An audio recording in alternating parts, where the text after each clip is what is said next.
boa noite a todos.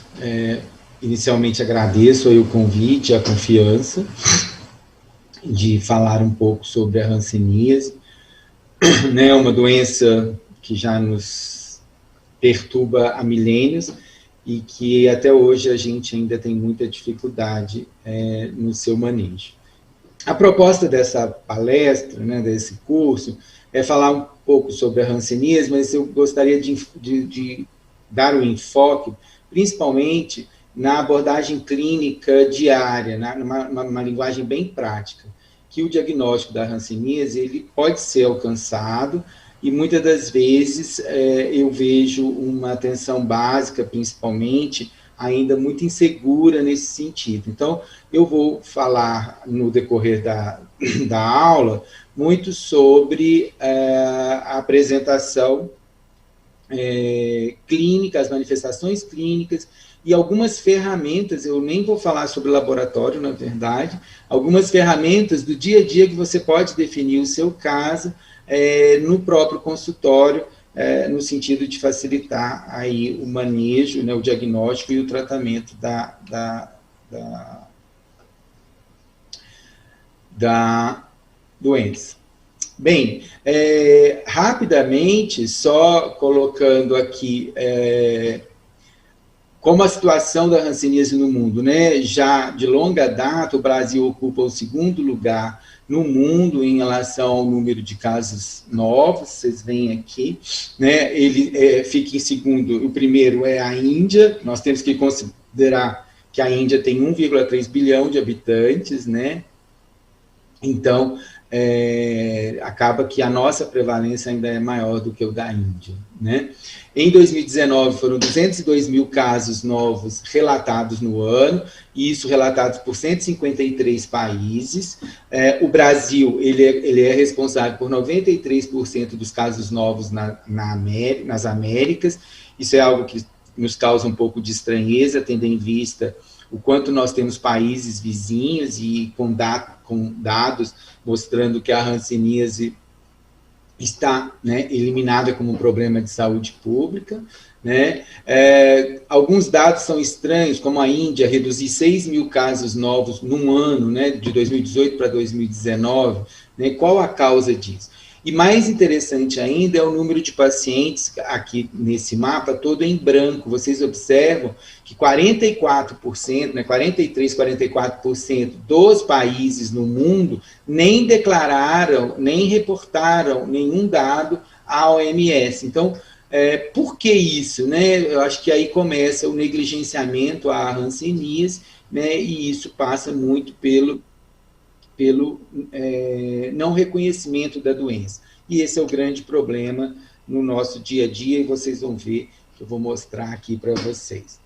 Bem, em relação a... Eu acho que isso tudo tem uma relação muito direta numa meta que a OMS traçou isso em 1995, levando em consideração que até o ano 2000 os países tinham que alcançar um caso novo para cada 10 mil habitantes, né? E naquele país. E isso foi buscado com vários treinamentos, vários incentivos, né, nesse sentido, e isso foi alcançado por muitos países no ano de 2000, porém, alguns países, né, 15, 17 países, não conseguiram atingir essa meta, e o Brasil é um deles.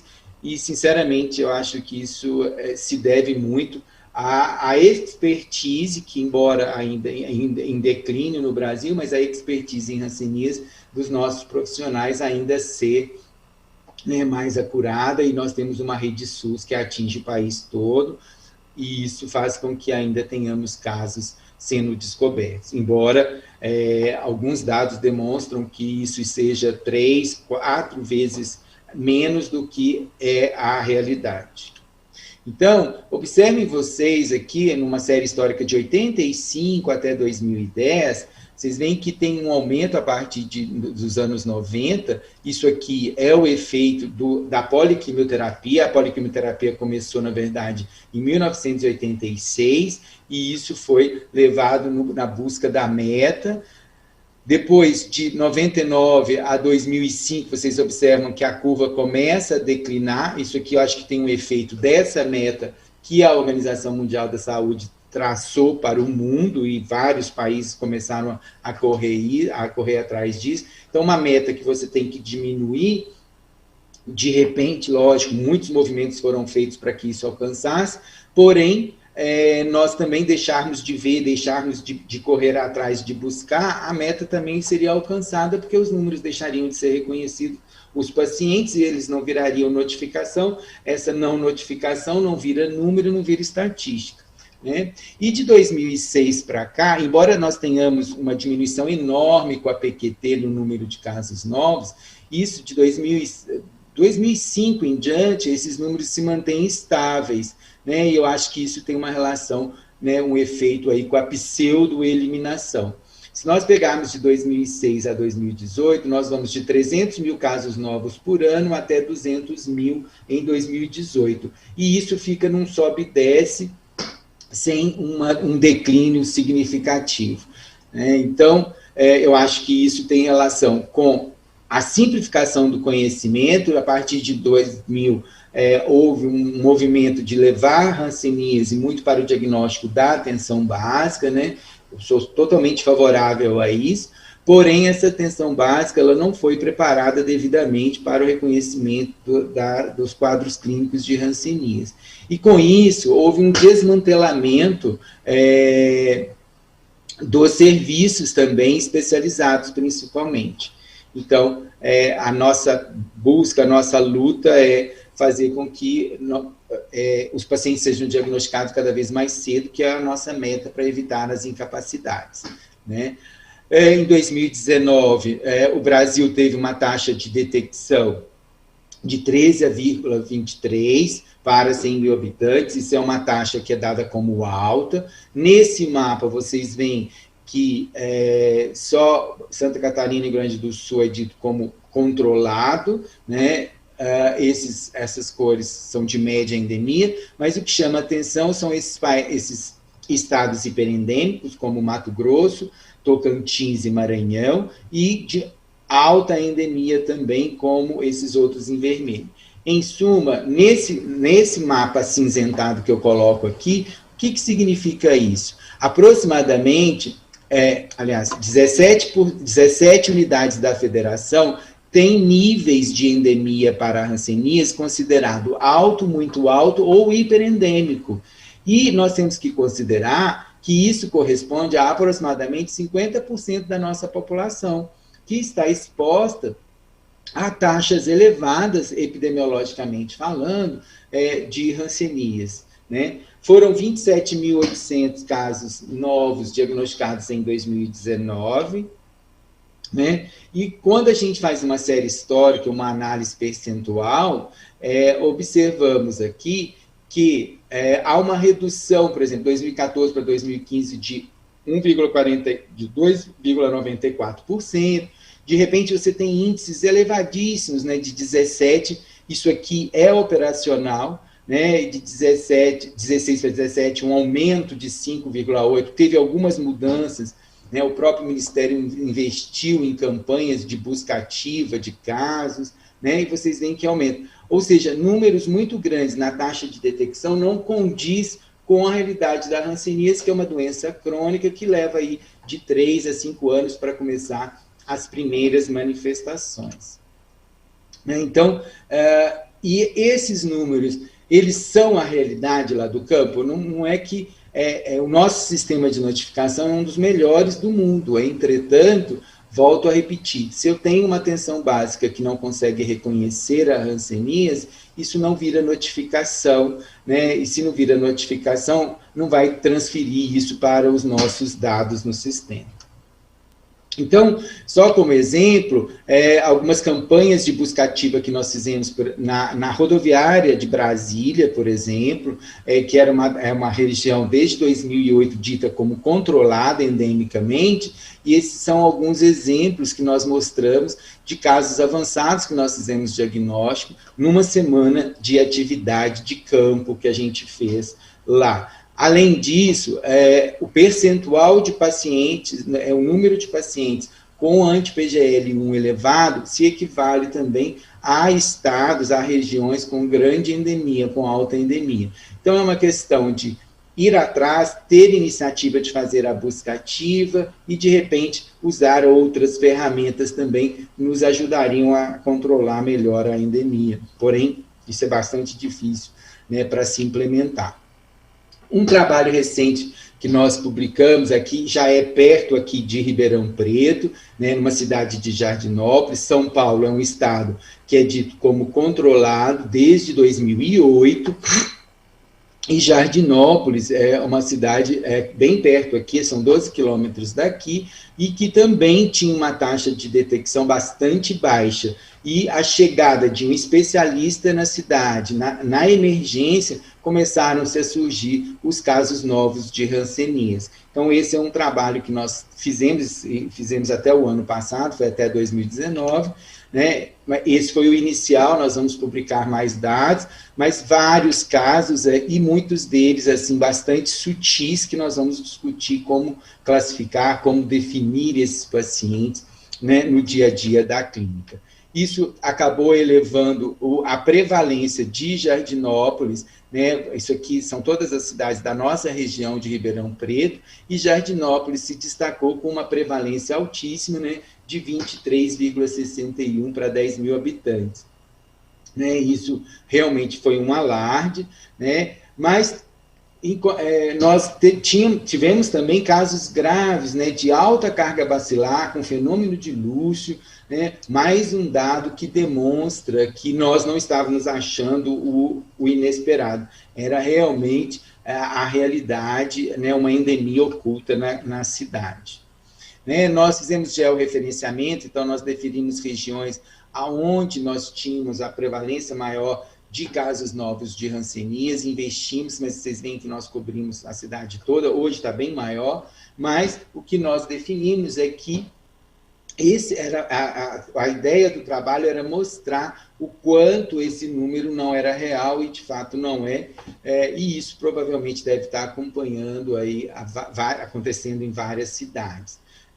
A partir do momento que aquele município é dito como não endêmico, né, as buscas ativas terminam, os funcionários acabam perdendo o interesse na hanseníase, o próprio médico ele para de pensar em hanseníase porque é dito, olha, a doença já está em eliminação, a doença já está em eliminação, a doença já está eliminada. E a partir disso, o nosso próprio cérebro ele começa a não dar importância a essa questão, né, dos sinais e sintomas para esse diagnóstico, e nós vamos esquecendo mesmo. Então, é igual a febre amarela, né? Muitas pessoas, muitos profissionais nem lembravam de febre amarela, e com o passar do tempo, com o ressurgimento da doença, a mídia começou-se a falar, os próprios pacientes começaram a entender, e eles chegam na unidade falando, olha, doutor, esse sintoma, tal, febre, não pode ser febre amarela, e começa a falar, o próprio médico começa a se movimentar no sentido de buscar informação sobre aquela doença e ficar atento para o diagnóstico, tendo em vista, né, o alarde gerado. Então, na hanseníase, uma das questões importantes são os sintomas, eles têm sido deixados de lado, na verdade, né? Desde 2000, muito tem se falado sobre hanseníase como a mancha, né? Então, vamos fazer uma campanha da mancha. Então, busca-se essencialmente essa mancha, que muitas das vezes nem existe, porém, né, os sintomas, né, as áreas sintomáticas, os sintomas, eles precedem muito esses sinais, né, essas manchas, né, tão faladas. Então, nós trabalhamos com uma ferramenta no dia a dia, que é muito boa, principalmente para os agentes comunitários em saúde, que sobre alguns sintomas, né, algumas queixas de pacientes, então, sente dormência nas mãos e nos pés, formigamentos, né, áreas adormecidas na pele, manchas na pele, sensações de picadas, de agulhada, caroços no corpo, dor nos nervos, inchaço nas mãos e nos pés, inchaço nos rostos, fraqueza nas mãos, dificuldade de abotoar a camisa, de pôr os óculos, de escrever, às vezes de ligar a chave do carro, fraqueza nos pés, dificuldade de calçar sandália, chinelo, perde os chinelos com facilidade, perdas de cílio e sobrancelha, câimbras, principalmente a repouso. Então, são sintomas que são comuns no paciente com hanseníase e que eles precedem muito aquelas manifestações clássicas que nós aprendemos, né, nos livros. Né? A hanseníase ela vem passando por uma transformação, nem todos os pacientes se apresentam com aquelas lesões clássicas, como estamos acostumados a ver nos livros didáticos. Né? Então, a busca disso, se o agente comunitário de saúde começa a passar, ou seja, isso eu estou começando a falar naquela sociedade, naquela comunidade, sobre esses sintomas. E a partir desses sintomas, você começa a focar aonde você vai ver, né, avaliar clinicamente aquela pele. Né? Essas questões em vermelhinho foram as questões mais marcadas, tá? Então, vocês observam que isso é uma verdade, porque as questões mais marcadas foram formigamentos, dor nos nervos, a mancha na pele apareceu em terceiro lugar aqui. Então, nós temos que tomar cuidado em relação a isso. Então, nós fomos avaliar esses pacientes que marcaram essas questões. Nesse universo de 1.251 pessoas, nós avaliamos, na verdade, 300 pessoas e fizemos 60 pacientes.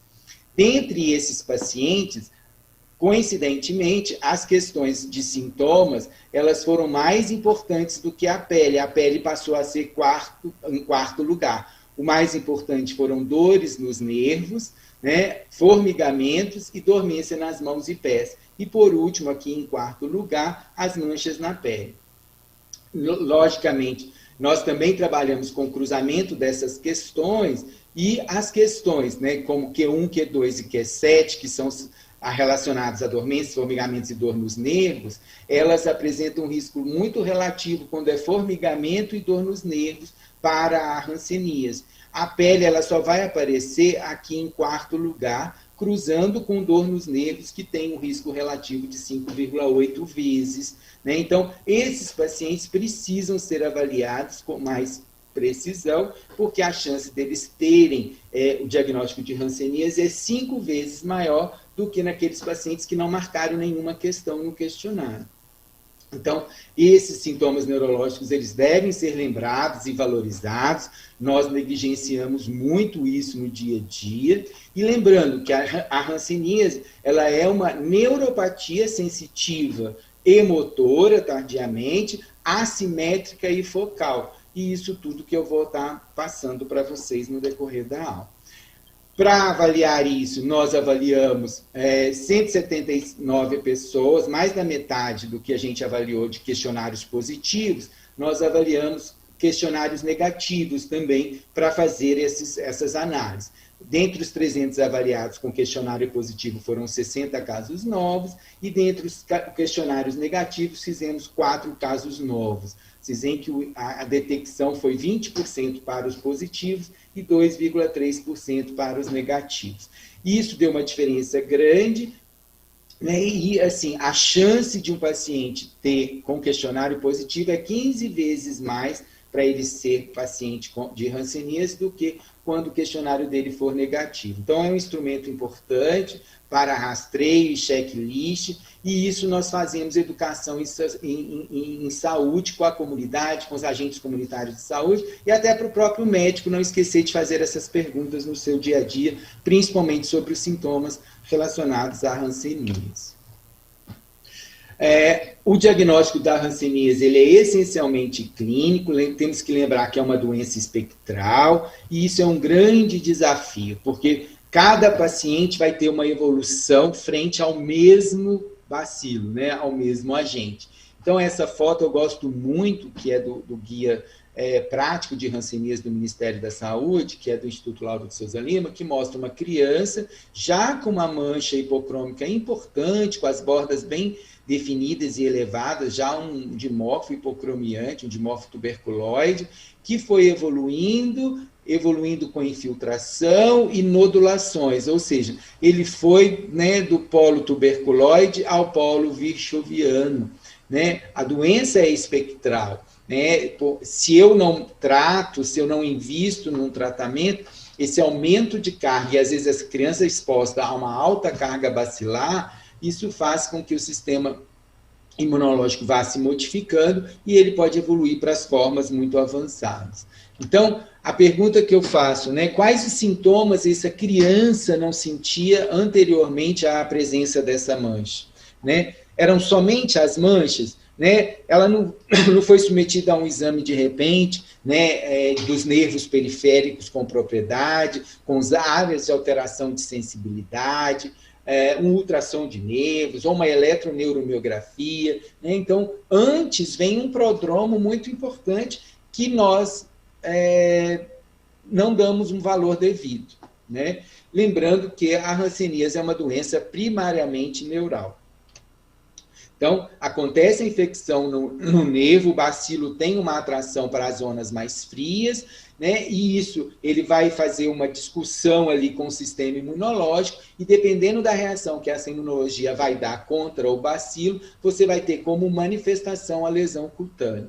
Tá? Só que essa briga imunidade, né, imunologia e nervo, dificilmente ela passa sem dar sintomatologia.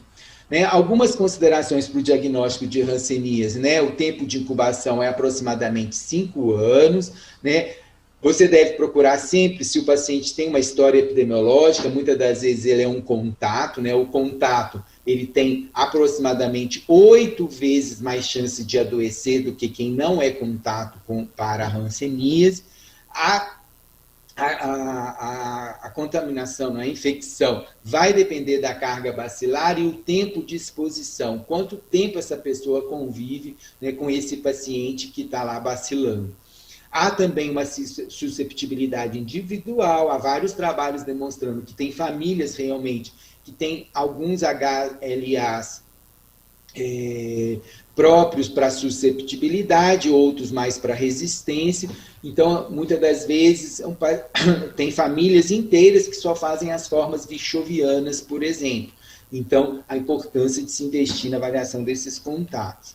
É uma doença neurológica inicialmente, é uma doença imunológica em segundo tempo, para depois ser uma doença dermatológica. Então, para vocês verem que nós, se pensarmos em hanseníase precoce, ou seja, a hanseníase que você ainda não tem uma incapacidade instalada, nós temos que pensar nesses sintomas da doença neuroimunológica aqui e depois nos sinais da doença dermatológica. Lembrando, o bacilo álcool ácido resistente, né, ele é lento para se multiplicar, ele só vai se manifestar quando você tem um número considerável de bacilo em determinado sítio que você faz o exame. O bacilo leva 15 a 17 dias para se multiplicar, então tudo na hanseníase é muito lento, então nós temos que redobrar a atenção. Na criança, aí essa fase neurológica e imunológica ela fica mais encurtada, e aí você tem que dar importância nas formas mais iniciais de doença na manifestação cutânea. Então, a atenção deve ser dada muito em cima dos sintomas e das queixas, e depois das características das lesões para o seu diagnóstico, que é um diagnóstico essencialmente clínico. Né? Laboratorialmente, a hanseníase ainda pelo que temos no sistema, ainda é muito pobre. Então, eu vou passar para vocês a classificação de Madrid, né? Como vamos classificar esses pacientes, porque vai ser importante, porque nós temos que caracterizar os nossos pacientes em paucibacilares e em multibacilares para definir o tratamento. Então, nós vamos discutir muito em relação aqui à hanseníase na classificação de Madrid, como nós classificaremos os nossos pacientes. Então, a classificação de Madrid, ela corresponde à hanseníase indeterminada, tuberculoide, dimorfa e vichoviana. E como eu caracterizo uma hanseníase indeterminada? Então, a hanseníase indeterminada, ela se manifesta por uma mancha, geralmente é uma mancha hipocrômica, não mais do que 5, assim, algumas outras geralmente tendem a ser mais regionalizadas, né? Elas são manchas relativamente pequenas, não maior do que 10 centímetros, não tem alterações de relevo, vocês não vão encontrar infiltrações, e esses pacientes também não vão ter comprometimento de nervos periféricos, né? Porque acredita-se que a hanseníase indeterminada é uma das formas mais inicial da doença. As bordas geralmente são regulares, são lesões que vocês veem com facilidade, como vocês estão vendo aqui na tela. Eu queria fazer um exercício com vocês, de que vocês pegassem o celular de vocês e projetassem para o computador e tentassem ver qual diferença vocês conseguem observar olhando essas manchas, né, essas manchas hipocrômicas na tela e colocando o celular. Façam essa experiência e observem que, quando você usa o celular faz um alto contraste, tornando essas manchas hipocrômicas mais bem definidas. Qual a importância disso? Você definindo as bordas, depois você vai ter como fazer o teste de sensibilidade dentro da lesão e fora da lesão, que vai ser muito importante para o diagnóstico de hanseníase. Então, já a primeira dica da aula é o uso, né, escaneie a pele do seu paciente com o celular. Muitas máculas hipocrômicas vão aparecer e vocês obrigatoriamente vão ter que testar a sensibilidade nessas manchas. Né? Elas são, na hanseníase indeterminada, nós não temos tanta dificuldade disso, mas na hanseníase dimorfa, que também pode se manifestar com manchas hipocrômicas, nós vamos ter dificuldades de ver e o celular vai nos ajudar muito. Geralmente elas são hipoestésicas, né? Na hanseníase indeterminada, você não tem uma perda total da sensibilidade. Aí um outro problema, muitas das vezes eu vejo as pessoas discutindo, os profissionais discutindo, mas ele sente como ele sente. Né? Se você só busca a lesão que já está anestésica, você está correndo atrás de um diagnóstico que é tardio. Né? Então, a hipoestesia, principalmente em criança, a criança percebe que a lesão, ela sente menos dentro da lesão em comparação à sua periferia. E isso já é um critério importante para o diagnóstico de hanseníase. Nós precisamos acreditar nos diagnósticos funcionais que a gente vai dar. Bem, elas são hipo ou arreflexa histamina endógena, né? É o teste da histamina, nós vamos ver aqui como realizá-lo, e ele é importante, vocês vão conseguir, o resultado sai em menos de 30 segundos, isso é o exame que vocês podem fazer lá no postinho de saúde. Né? Elas são hipo ou anidróticas à prova do suor, né? Geralmente, esses pacientes suam em volta e dentro da lesão não suam. Ou seja, isso só acontece na hanseníase. Nós precisamos acreditar. Né? A baciloscopia desses pacientes, na grande maioria das vezes, vai ser negativa, e assim como a histopatologia. Então, não adianta, eu vou mandar para fazer biópsia. Não, melhore o seu teste de sensibilidade, veja em relação às funções autonômicas se estão funcionando. A outra classificação dos pacientes com hanseníase é a hanseníase tuberculoide. Né? A hanseníase tuberculoide, lembra, a doença é espectral. Então, a hanseníase tuberculoide é aquele paciente que ele não foi capaz de curar e evitar a hanseníase. Porém, ele cria muita dificuldade ao bacilo. Né? Então, é um paciente que o granuloma vai se formar com tanta força que ele vai segurar o bacilo, impedindo que ele se multiplique e, consequentemente, que ele ande, né? Que ele vá atingir outros sítios. Então, o que nós temos, geralmente, é uma placa única, né? A borda é muito bem definida, como vocês estão vendo aqui, né? Tem vários tubérculozinhos, né? E esses nódulos, essas pápulazinhas pequenas são extremamente endurecidas. Se você vai fazer anestesia aí, às vezes você tem dificuldade até de infiltrar o anestésico. Tamanha a vigorosidade de resposta imunológica formando esse granuloma tão fechado. Lógico que ela pode ser em placa, como essas aqui. Às vezes também dá uma discromia para pacientes com a pele mais escura, como vocês estão vendo aqui, mas vocês observam que a borda é muito definida, como aqui nessa face dessa criança. Né? Então, ela logicamente tem uma alteração de relevo, né? Os tamanhos são variados, você pode ter lesões grandes também, sempre muito bem regular e a borda bem definida externamente. Né? Às vezes pode ser mais vinhosa, que a gente fala que tem um aspecto mais sarcoídeo. Ela também Como é uma defesa imunológica muito grande, geralmente são pacientes que têm lesões em poucos locais, são um número pequeno de lesões, né? A gente coloca aí não mais do que 5. A baciloscopia nesses pacientes provavelmente vem negativa, porque o granuloma é altamente destrutivo, e a histologia também não traz bacilos evidentes. Né? O que chama atenção aqui é a presença de granulomas epitelioides bem formados, geralmente envolvendo um ramúsculo neural. Essas lesões são praticamente anestésicas, porque o granuloma acaba destruindo o nervo junto. Né? Em seguida, que esse é o grande problema, né? A hanseníase dimorfa, que ela está entre o tuberculoide e o virchoviano. E ela tem uma multiplicidade de manifestação muito grande, né? Mas, geralmente, o clássico é essa lesão, que é uma placa eritematosa com as bordas mais largas e indefinidas. Vocês observam que a borda externa dessa lesão tem aqui um róseo, vocês veem que vocês não sabem muito bem aonde ela começa, aonde ela termina. Nesse paciente aqui em cima, essa lesão que parece uma nuvem, também vocês têm uma irregularidade da borda muito grande, assim como essa dessa criança de 7 anos de idade, que tem áreas que praticamente eu não tenho papulosidade, né? Ou seja, uma borda pouco definida. Mas ela também pode se apresentar como manchas hipocrômicas muito grandes, né? A sociedade indiana considera, né, até 5 centímetros, mas eu acho que até 10 centímetros. Geralmente são manchas difusas, com bordas bem irregulares, às vezes você consegue ver uns pseudópodes, né? Os tamanhos são variados. O importante é ficar atento às bordas externas, né? Essas bordas externas, porque elas são irregulares, você não consegue saber muito bem onde ela está, e nessas áreas que você não sabe onde está, o teste de sensibilidade também vai ser alterado. Né? Então, às vezes, você tem uma anestesia no centro da lesão, a borda mais externa, que você não consegue definir onde ela está muito bem, ela tem uma hipoestesia, e na periferia, a normoestesia.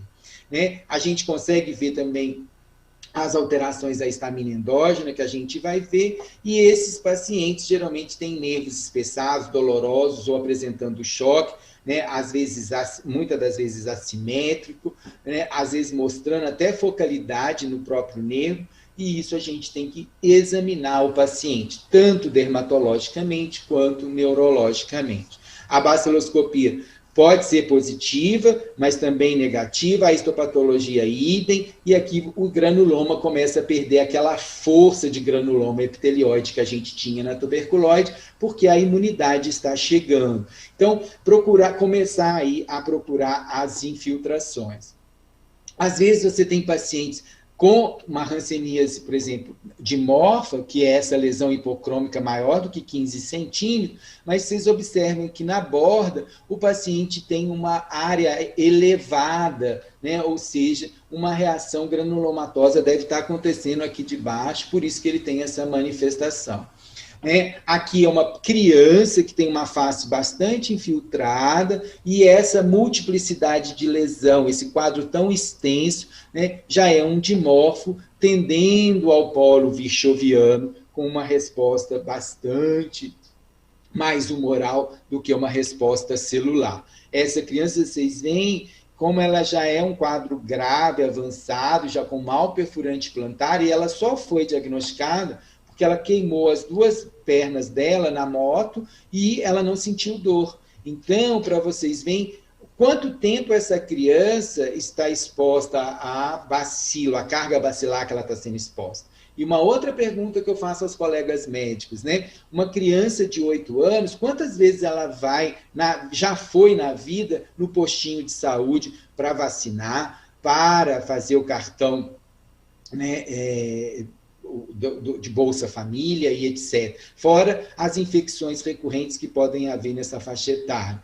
Então, esse quadro ele não aconteceu em mês, né, em semanas, isso aqui já tem vários meses, muito provavelmente, né, e acabou sendo evoluindo para esse quadro grave, né, numa idade tão jovem. Então, alguns desafios que nós precisamos colocar para vocês para a gente discutir classificação e voltar lá no início da minha aula, no sentido, né, o quão a gente precisa estar atento à hanseníase. Ninguém aqui tem dificuldade de reconhecer essas lesões, né, essas lesões placares, eritêmato infiltradas, né, até com aspecto tuberculose, ela tem outras várias, né, mas ela é uma paciente, é um dimorfo. Mas o que eu quero que vocês vejam é que, se eu tampar essa lesão, vocês conseguem observar aqui a hipocromia? Olhem a hipocromia que essa paciente tem em volta dessa lesão eritematosa, né? Tanto nessa quanto nessa. Ou seja, se eu não tenho essa lesão para chamar minha atenção, essa hipocromia muitas das vezes passa-se desapercebida.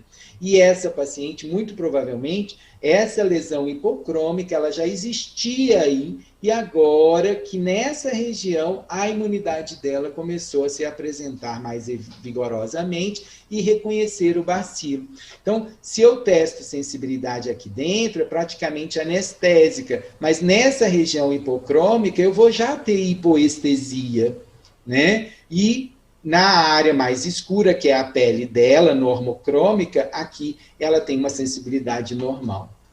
Então, reconhecer, às vezes, né, esse paciente, que o que ele apresenta é uma mancha hipocrômica, aqui o celular te ajuda muito, rever esse halo aqui, o celular vai te ajudar muito, e aqui vocês observam também que ele tem uma desautonomia, né? Ele tem uma alopecia, né? Uma perda dos pelos aqui. E se você puxar o pelo aqui e puxar do lado de fora, ele já vai reclamar muito mais do lado de fora do que do lado de dentro. Ou seja, um paciente que tem alteração de sensibilidade álgica interna em relação à periferia, ele tem rarefação de pelo, né? E muitas das vezes você passa o dedo dentro, passa o dedo fora, ele já vai falar que tem diferença de sensibilidade, sendo uma área inervada pelo mesmo tronco neural.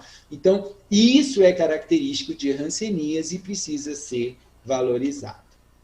E, por fim, na classificação de Madrid, a hanseníase virchoviana, né, que é o último polo, né, é o polo de resposta humoral muito intensa, celular quase nula. Ou seja, resposta humoral produz muito anticorpo e que anticorpo para uma bactéria que é intracelular obrigatória, ele não serve para nada, na verdade, né? Ele simplesmente ele vai ser o responsável por essa infiltração absurda que o paciente faz. Vocês veem que ele tem a face toda infiltrada, brilhante, os lóbulos, as orelhas e o lóbulo super infiltrado, e também começa, além dessa pele cor de cobre, né?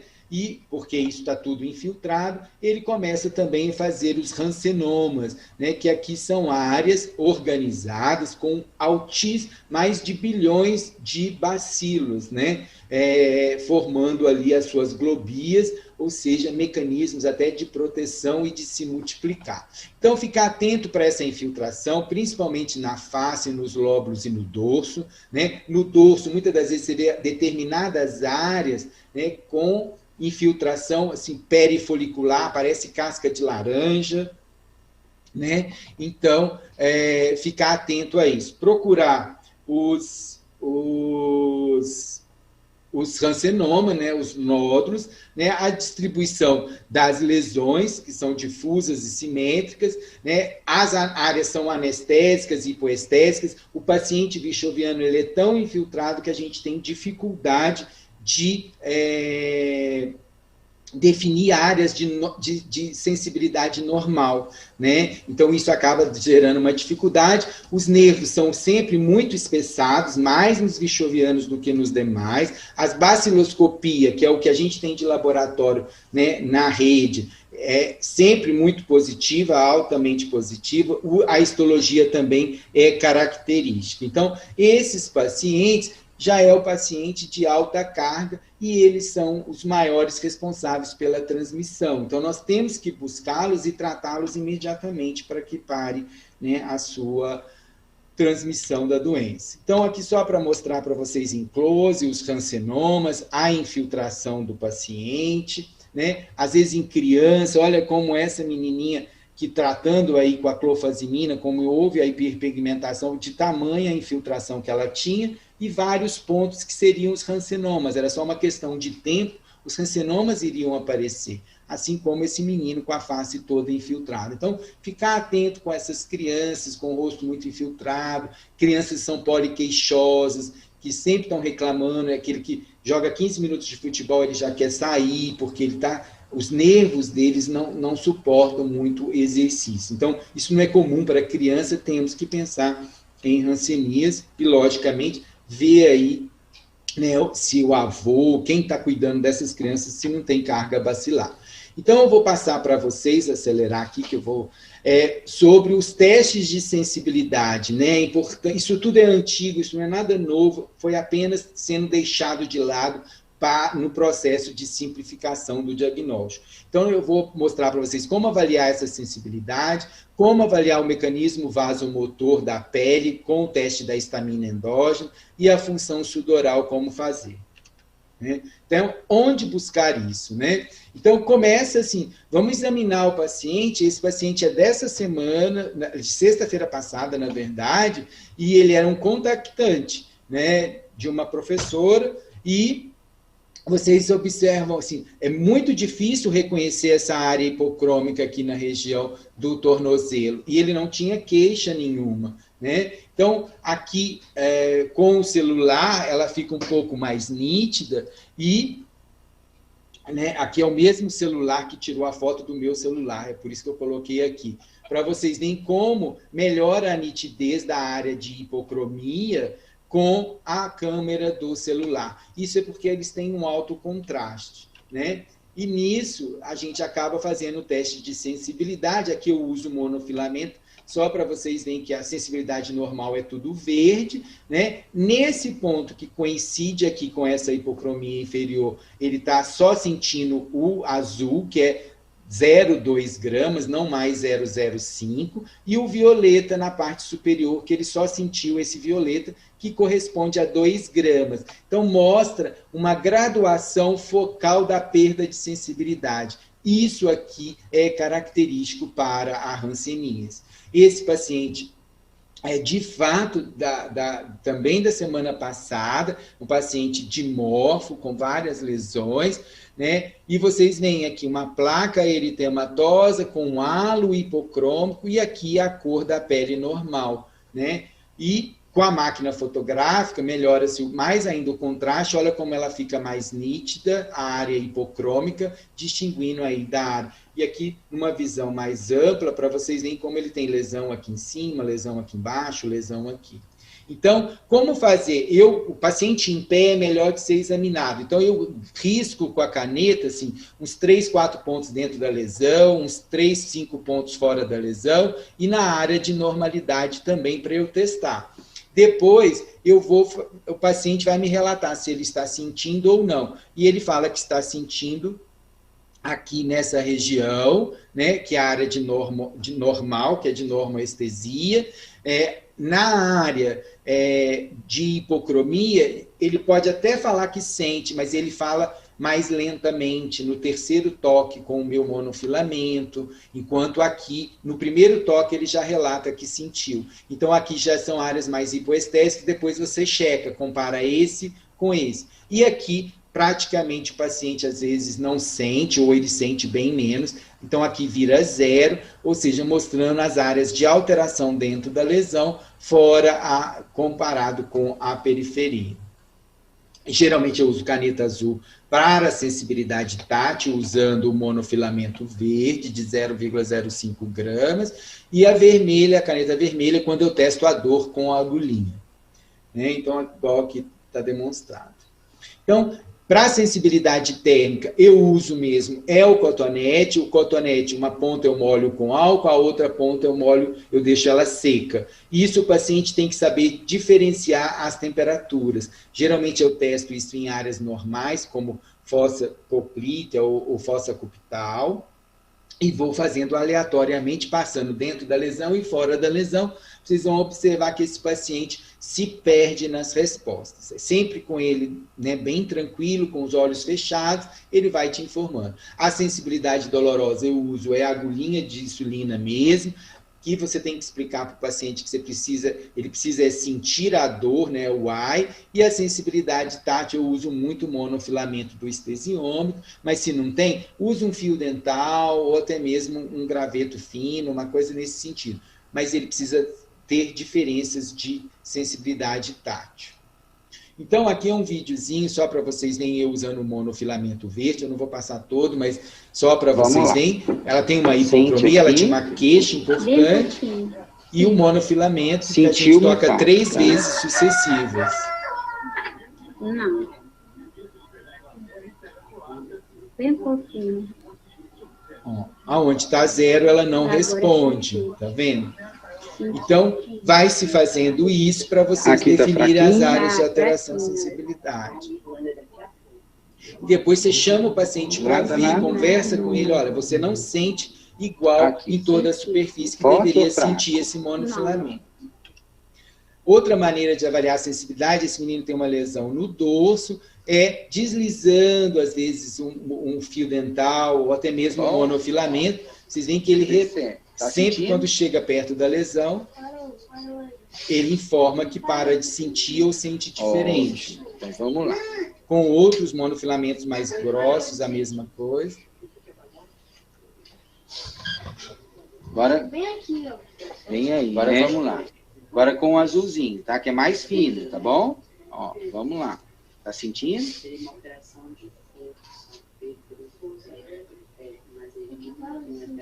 E aí, voltou a sentir aqui embaixo também? Tá bom? Tá sentindo? Esse é o monofilamento verde, que é o mais fino. Primeiro canto. E ele informa pela própria Você sente pressão que ele diferença quando eu perdeu. faço assim? É diferente de cá, ó? É. O que você sente diferente? Aqui eu sinto que o senhor não pega aqui, aí eu já sinto outra coisa aqui. É mais dormido aqui? Parece que tá dormindo aí, né? Olha. E aqui, ó. Vamos lá. Aperta.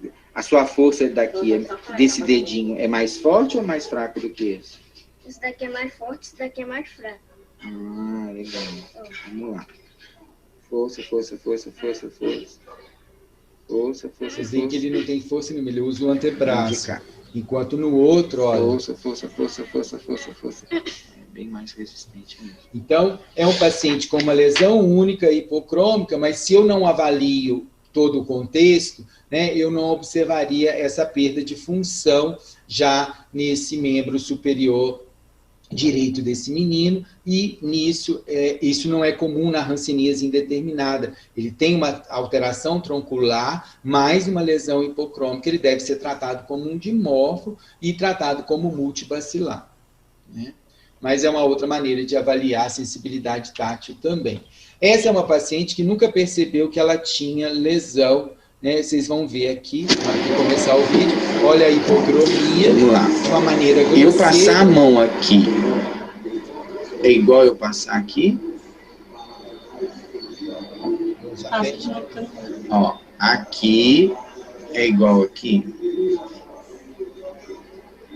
Que dá mais a sensação de dormência. Qual? De cima ou de baixo?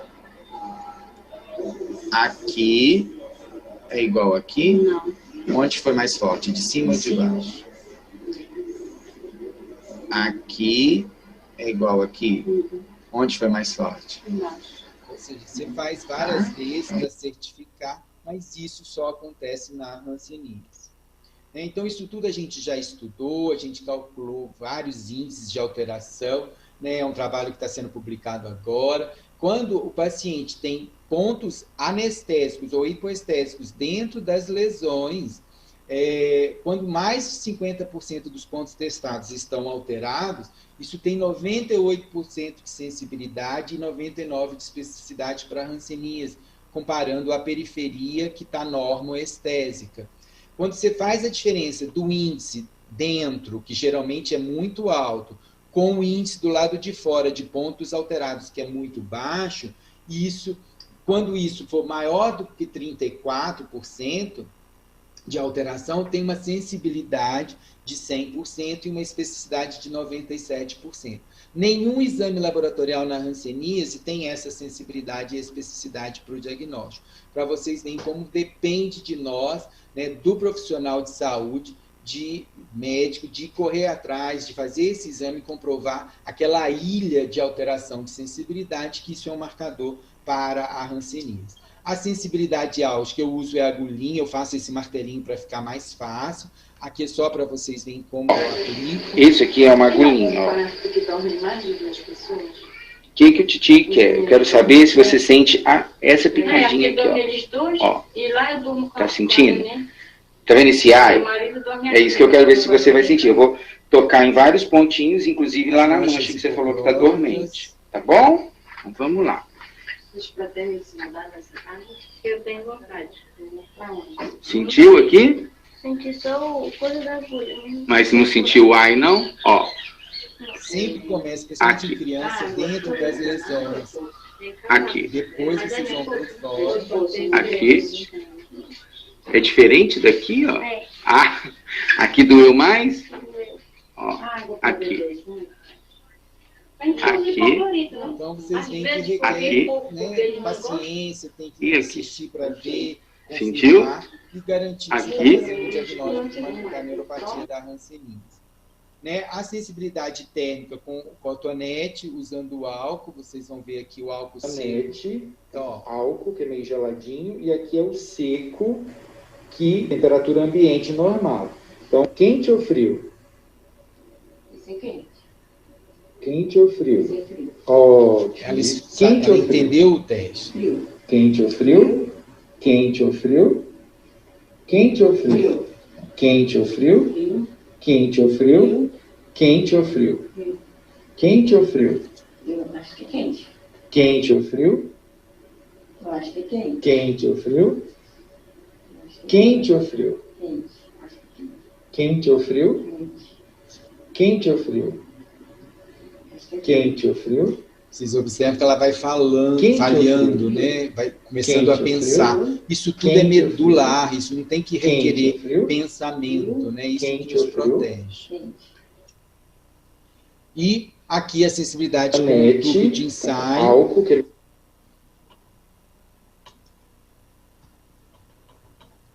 Que a mesma quente. paciente. tá sentindo quentinho? Diferente desse? Tô. Esse é geladinho, certo? Então, quente ou frio? Esse é quente. Quente ou frio? Frio. Quente ou frio? Quente. Quente ou frio? Frio. Quente ou frio? Quente. Quente ou frio? Frio. Quente ou frio? Quente. Quente ou frio? Frio. Quente ou frio? Quente. Observe Quente ou como frio? ela errou várias vezes aí, Frio. usando Quente o ou tubo frio? de ensaio. Frio. Quente ou frio? Quente. Quente ou frio? Frio. Quente ou frio? Quente. Quente ou frio? Frio. Quente ou frio?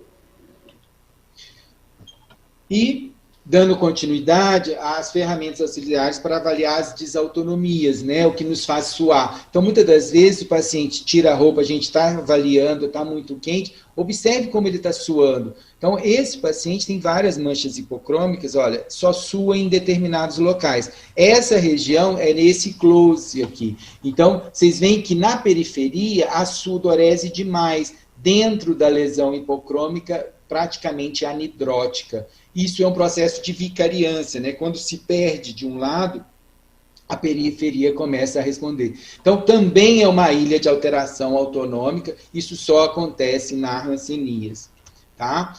Esse paciente você pode fazer a prova com o iodoamido, ou a gente usa a lisarina, que é um pó, para avaliar a sudorese. Vocês observam que como a região é muito quente na medula, geralmente é preservada, mas aqui, aquela região que eu mostrei para vocês, vocês veem que também não suou. Isso aqui mostra, né, ele nem precisava fazer, só aqui para demonstração, mas várias áreas hidróticas, né, outras anidróticas grandes, assim como essa que a gente tinha dado close anteriormente.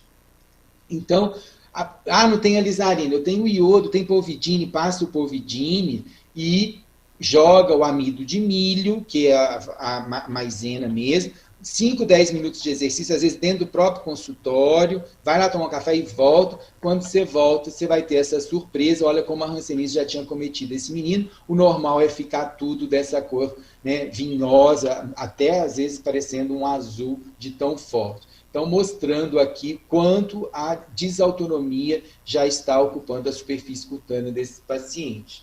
Por isso que nem sempre, né, contar lesão é suficiente. Essa é uma paciente que tem uma mancha hipocrômica, o teste da histamina endógena. Vocês estão vendo que tem 2 riscos aqui. Isso aqui você pode usar uma tampa de caneta Bic, você pode utilizar um cotonete, faz-se um risco passando sobre a área de lesão e espera isso soltar, né, o vermelhão. Ou seja, na verdade, isso é a reação de Lewis, e que você está fazendo é degranular mastócito para liberar a histamina. E quando a histamina encontra lá o nervo simpático, vai haver a vasodilatação, ficar tudo vermelhado. Isso aí é aquele raspão que a gente dá na maçaneta, né, ou no pé de laranja, coisa desse tipo. Então, observe que aqui, ó, isso é questão de 20 segundos, né? Então, vocês veem que ficou vermelho na periferia, mas o vermelhão não entrou dentro da lesão. Isso mostra que eu não tenho nervo funcionando. Liberou, ela tem histamina que foi liberada, em áreas normais funcionou, porém aqui não. E tardiamente, depois de 2, 3 minutos, você vê que, olha, dá a terceira reação de Lewis, que é dar essa papulosidade, né? E você vê que mesmo tendo um vergalhão, né, dentro da lesão, né, esse ponfo aconteceu e dentro da lesão, mesmo assim, não se tornou vermelho. Isso também mostra uma ilha de desautonomia do reflexo vasomotor. Às vezes você pode fazer também dando agulhadas, que isso libera a histamina, tem que ficar vermelho, e às vezes fica vermelho bem distante, numa área de normalidade, dentro da lesão suspeita não fica. Então, esse é aquele paciente, olha, um risco, olha para vocês verem, é uma questão de segundos, ó. 52 segundos, eu acabei de dar o risco, olha como já vai ficando vermelho, ó, aqui com 30 segundos depois, olha, a mancha hipocrômica não, ele tem aqui aquela pápula da lesão de Moffatt, mas a área hipocrômica não se tornou eritematosa. E aqui depois, né, de 30 segundos, na verdade, não, quase 1 minuto depois, né, observem que a mancha se tornou até mais evidente, enquanto a periferia se tornou mais eritematosa. Isso mostra a ilha de alteração do reflexo vasomotor, isso é desautonômico. Uma atenção muito grande deve ser dada às infiltrações, né, na face, nos lóbulos auriculares, às vezes lesões isoladas. Passe a mão de leve, observe, olha como essa lesão é infiltrada, nem sempre tem cor para nos ajudar, mas aqui tem alteração de sensibilidade. Né? Lembrar do comprometimento ocular também, às vezes paciente com a história de areia, de irritabilidade muito grande e tal, mas olha essa face, essa fronte toda infiltrada, né, com os lóbulos auriculares também infiltrados. Então, dê importância à infiltração, busque que você vai achar áreas de alteração de sensibilidade. Né? Lembrando do comprometimento motor da hanseníase, ele é mais tardio, mas ele existe, né? Como aqui, né, o nervo facial todo destruído do lado direito, né, um lagoftalmo, isso é assimétrico, isso é focal, né, o espessamento de nervo, né, como o auricular, o ulnar principalmente, procurar as amiotrofias, né, sempre assimétrica e focal, né, nos membros inferiores, pé caído como esse, né, esse amartelamento dos dedos, são sinais, sim, de comprometimento neuropático. Né? Então, para isso, eu sugiro vocês a usar a ficha de avaliação neurológica simplificada disponível do Ministério. É uma das fichas mais didáticas que eu conheço do Ministério da Saúde. Né? Fazer a estesiometria das mãos, né? E também dos pés, porque vai ser importante para vocês calcularem o grau de incapacidade. Bem, gente, essa avaliação motora, sensitiva, toda completa, isso aí é só uma aula à parte, mas a atenção que eu quero mencionar para vocês é que a hanseníase é uma neuropatia, né, sensitivo-motora, focal e assimétrica. Só para vocês verem, isso aqui é um nervo ulnar com um espessamento focal. O bacilo está agredindo só essa parte do nervo e, consequentemente, a sua função. Isso também pode ser definido quando você vê isso, porque, por exemplo, aqui é só o tibial que é responsável. Por que eu sinto pressões diferentes no pé que é inervado pelo mesmo tibial? Por que eu sinto 4 gramas no calcanhar e no meu quinto dedo eu sinto 0,05, que é o normal? Isso mostra a capacidade de ser focal a alteração da hanseníase. E a assimetria da lesão. Essa é a mesma menina com uma perda incrível no ulnar esquerdo, e enquanto no direito a mão dela não demonstra nenhuma amiotrofia, vocês observam aqui a perda de força dela. Então, sempre lembrar, né, que é uma alteração sensitivo-motora focal e assimétrica. Então, esses são, né, os meus equipamentos, né? Eu falo que o diagnóstico da hanseníase é possível e factível na prática clínica, requer instrumentos de ponta, né? Tudo aqui tem ponta, desde que saibamos interpretar e acreditar nas suas alterações frente a essas provas funcionais. Isso tudo eu não saí do meu consultório, né? Inúmeros são os diagnósticos diferenciais para a hanseníase quanto aos seus sinais. No entanto, raros quanto aos seus sintomas manifestos por alterações de sensibilidade nesse padrão intradérmico e distribuído em ilha. Então, é isso que nós temos que definir, que isso tem um poder enorme para o diagnóstico de hanseníase. Principalmente para o diagnóstico de hanseníase, isso requer saber ouvir as queixas dos pacientes, que vai te ajudar a demarcar as áreas suspeitas. Saber testar essas sensibilidades, as desautonomias, avaliar as alterações motoras, além de desarmar esse preconceito profissional. Pois num país endêmico como o Brasil, é sempre um diagnóstico possível, e isso evita e muito as incapacidades. Só o conceito destrói o preconceito, por isso que nós temos que correr atrás de aprender, de estar sempre se atualizando e pensando na possibilidade diagnóstica para a hanseníase. Muito obrigado. Isso aqui são uma das fotos das minhas andanças pela Amazônia, atrás, né, ajudando a população e os médicos da região. E aqui é um videozinho que nós temos na rede, isso mostra todas as nossas ações que são em visitas domiciliares. Então, tudo isso aqui que eu trouxe para vocês é possível, independente de onde vocês estejam. Né, fazer isso, estender a mão a esses pacientes e fazer com que eles tratem o mais breve possível. Obrigado, gente. Muito boa noite.